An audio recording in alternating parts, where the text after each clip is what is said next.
Welcome to the Public Gems Podcast, where we do deep dives on movies and TV shows from the Golden Age and beyond. Today, we're embarking on a really special journey, actually, into our archives. We're unearthing a film that's a true paradox, White Zombie from 1932. Now, this film, it was pretty much panned by critics when it came out, made on an absolute shoestring budget. Yeah, incredibly low. Yet, it's not just the first feature-length zombie movie. It's basically the blueprint for an entire genre. It really is. It just goes to show, sometimes the most groundbreaking stuff comes from the most unlikely places. That's absolutely right.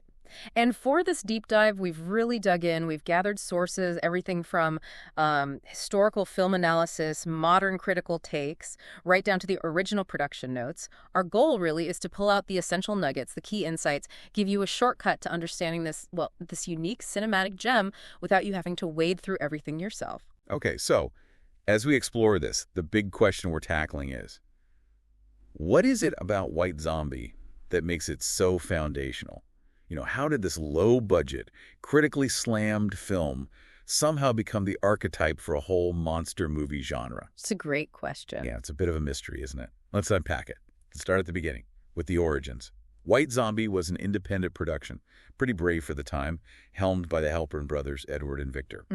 And the screenplay, by Garnett Weston, was loosely based on a book from 1929, William Seabrook's The Magic Island. Right. That book caused quite a stir. Exactly. And the timing was, kind of perfect. The country was really interested in voodoo, the supernatural, all that stuff back then. Oh, definitely. It tapped right into that zeitgeist. So it wasn't just some random horror flick. It was hitting a nerve, a cultural curiosity. And the production itself, the details are just remarkable. Almost legendary, really, given what they pulled off. We're going.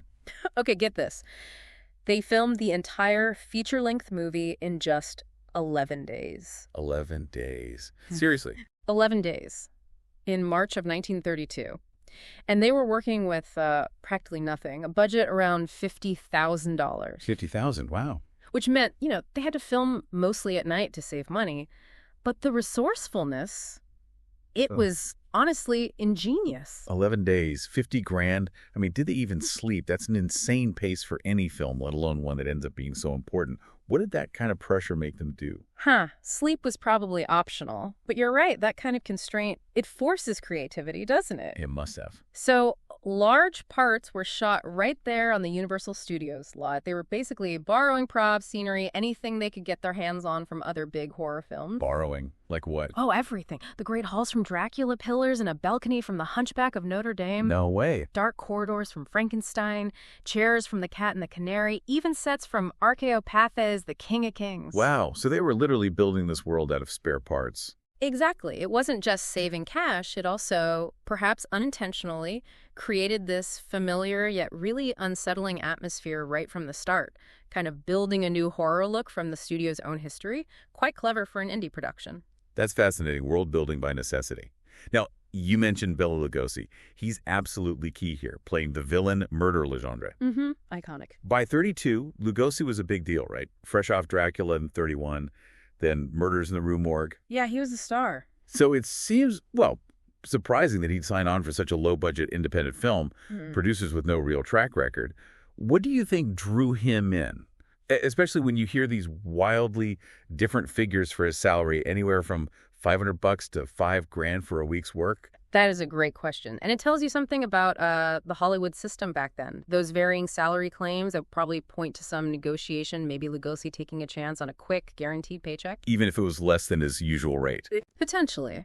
I mean, even on a low budget, having Lugosi's name attached gave the film some weight, some credibility.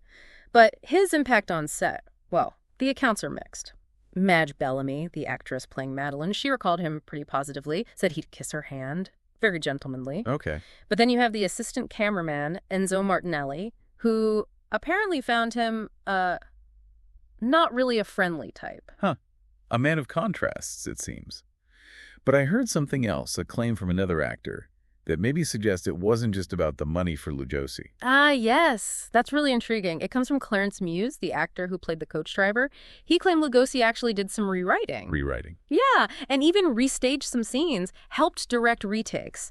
Now, if that's true, it suggests he was much more involved than just hitting his marks. Definitely sounds like it. It points to, his understanding of the craft, maybe wanting to shape the performance, the whole feel of the film. It's also thought that his model for Legendre's hypnotic eyes might have come from way back in 1919, a German film he did. Slaves of a Foreign Will. That's the one, where he played a kind of Svengali hypnotist. So he was clearly drawing on his past work to create this really memorable villain. And it wasn't just Lugosi, right? There was other key talent. Jack Pierce, the makeup legend. Oh, absolutely. Pierce did Frankenstein, the Wolfman, the Mummy. His work defined universal horror. And he gave Legendre that unforgettable look, the forked beard. That was Pierce. And then Abe Meyer supervised the music. He created this incredible atmosphere by pulling music from classical composers Mussorgsky, Wagner, Liszt. Plus that original chant piece. Right, by Guy Bevere Williams. It all comes together to create this really unique, kind of eerie, sonic landscape for the film. Okay, so let's get into the story itself. It's set in Haiti, 1932. And at its heart, it's a pretty tragic love triangle. Classic setup. You have this young couple, Neil and Madeline. They've just arrived, about to get married. But then there's Charles Beaumont, this wealthy plantation owner. He becomes obsessed with Madeline. Obsessed and pretty unscrupulous. Definitely. It leads him to make this, fateful decision. He goes to murder Legendre, the evil voodoo master. Bela Lugosi, of course. To get his help turning Madeline into a zombie. Basically brain dead, as the film puts it. And this is where Legendre just dominates the screen. It's arguably one of Lugosi's absolute best performances, right up there with Dracula, maybe even more chilling in some ways. His character, he's presented as a white Haitian voodoo master. He's telepathic. He supposedly learned his dark arts from another witch doctor, Ledoux. Who he then zombified himself. Exactly. Talk about ruthless. He uses these powers to turn his enemies into these living slaves working his sugarcane mill. Yeah, that mill scene is disturbing. Especially when one of the zombies just falls into the grinder. It's horrific. And visually, Legendre is just unforgettable, isn't he? That sardonically evil smirk, the hypnotic stare, those long hands, and of course, Pierce's makeup work with the iconic forked beard. It's more than just surface-level horror, though, isn't it? I mean, Yeah. Critics and historians have read a lot into it. Oh, for sure. There are interpretations linking Legendre to Satan, or Mephistopheles.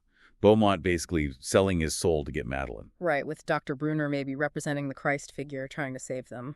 But beyond the supernatural, there's also this reading of it as like a social allegory about class exploitation, colonialism, Legendre's zombies as forced labor. Absolutely. That reading has become quite prominent. Do you think audiences back in 32 were picking up on that? Or was it just, scary movie time? That's such a good question. It's always hard to know exactly what contemporary audiences focused on. The horror, the novelty of zombies on screen, Lugosi's performance that was surely front and center. But, the anxieties about exploitation, power, colonialism, those were definitely in the air at the time. Film historian Gary Don Rhodes makes a strong case for the allegorical links. So maybe it was subconscious. Perhaps. Or maybe the filmmakers tapped into something potent without explicitly intending a full social critique. That visual of the zombies endlessly working the mill. It's powerful, whether you read it literally or allegorically. Its presence is definitely felt, looking back. Fascinating. So the plot then follows Neil, the fiancé, and this Dr. Brunner character trying desperately to rescue Madeline from Legendre. Right, the rescue mission. And in a nice bit of karmic justice, Charles Beaumont, the guy who started it all, he starts succumbing to the voodoo himself. Begins turning into a zombie. Poetic justice, maybe. Yeah.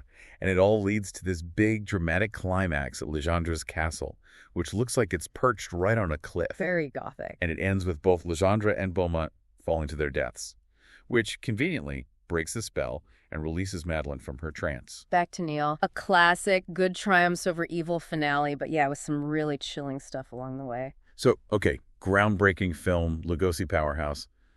What did people actually think when it came out? It's always interesting how views change over time, isn't it? It really is. And the initial critical reaction, especially in New York, was, well, not good. How bad? Pretty bad.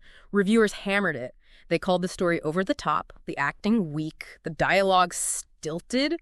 Words like ridiculous, ludicrous, even unintentional, and often hilarious comedy were thrown around. Hilarious. Ouch. Yeah, one critic from the New York World Telegram just said the plot was really ridiculous, but not so startlingly so as the acting. It's kind of ironic, them mocking what would become a genre touchstone. Absolutely. If only they knew. But interestingly, the industry trade reviews, like the Film Daily, they were much more positive. They recognized its effectiveness as a horror film. Film Daily said, it rates with the best of this type of film. Bela Lugosi is very impressive and makes the picture worthwhile. And another twist, Victor Halperin, the director, apparently later said he didn't even like his horror films. Didn't believe in fear, violence, and horror. Wow. So quite a split there. Does that suggest, like, a disconnect between critics and the industry? Or maybe just audiences leading the way? And despite the bad reviews, did it actually make money? I think it suggests a bit of both. The trade papers probably saw its genre potential, its commercial appeal, while mainstream critics were maybe looking for something different, more respectable. Makes sense. And yes, surprisingly, it did make money. For an independent film, it turned a substantial financial profit. It did really well in smaller towns across the U.S., far from those New York critics. And here's a weird footnote. It was actually approved for screening in Nazi Germany. Flucht und Teufelsinsel, Flight from Devil's Island, one of the few American horror films allowed there. That is bizarre. But the key thing is that financial success was real. It actually got Victor Halperin a contract with Paramount Studios. So the bad reviews didn't kill its momentum where it counted. Incredible. A panned film launching a director's studio career. Whoa. So, fast forward. How do we see White Zombie today? Has history been kinder? Oh, much kinder. Yeah, modern reception is way more positive. Critics now really praise the film's atmosphere. Some even compare it to Val Lewton's horror films from the 40s, or maybe Carl Dreyer's Vampire. High praise indeed. Definitely. It's recognized now for its mood, its tone, its artistry, though admittedly, the acting apart from Lugosi still gets some criticism, but the overall impact, much more appreciated now. Okay, so that brings us to its influence. This is where it gets really transformative, right? It didn't just exist. It became the archetype. Exactly. The blueprint. It's just fascinating how a film so dismissed at first could end up being the model. What specific things from White Zombie were so powerful they just stuck? You know, even as later films changed the zombie concept. That's the key question, isn't it? It's universally seen as the first feature-length zombie film, the archetype. And I think the power lies in those core visual and conceptual elements. Like what? The blank-eyed stare, that slow, shambling walk, the menace, the sound, those voodoo drums in the background, and that really chilling idea of the living dead forced into manual labor. So even though later zombie films moved away from the specific Haitian voodoo origins, those core elements, the look, the movement, the idea of mindless servitude that kept reappearing, you see echoes in films like I Walked with a Zombie in 43. So the DNA was there. Absolutely. There was even a sequel, kind of a loose one, Revolt of the Zombies in 36, but yeah, it's generally seen as much weaker. And the pop culture footprint is huge, too. I mean, Rob Zombie's band name. Directly from the film title, yeah. And scenes from White Zombie pop up in other places, like Tim Burton's Ed Wood, used very cleverly. It shows the film still resonates. Really. And the character of Murder Legendre himself, he just keeps fascinating people. You see model kits, toy figures, even recent novels digging into his backstory, like Memoirs of Murder, a prequel, or Patron Saints of the Living Dead. Still inspiring stories today. Exactly. And just last year, 2023, Rob Zombie actually collaborated with Waxwork Records to release the original soundtrack on vinyl. So this public gem, despite its rough start, is very much alive and kicking, still influencing artists. So we've really taken a deep dive here. From that shoestring budget and borrowed sets, through the critical bashing, to its ultimate undeniable status as the godfather of the zombie genre. It's just amazing how a film can be, as Rob Zombie said, kind of lost, yet so incredibly influential. Really makes you rethink what makes a film a classic, doesn't it? It really does. This dive just shows how a film, even with its flaws, even if it's dismissed initially, can somehow tap into something fundamental, something primal, and become this enduring blueprint for storytelling. It kind of makes you wonder, doesn't it? How many other forgotten films, maybe ones that got panned back in the day, are out there holding this huge, maybe unacknowledged power over the stories and genres we love today, just waiting to be rediscovered as true public gems. That's a great thought to end on. Yep. Well, thank you for joining us on this deep dive into White Zombie. We really hope you've gained a new appreciation for this pioneering piece of horror cinema. Until next time, keep exploring those public gems.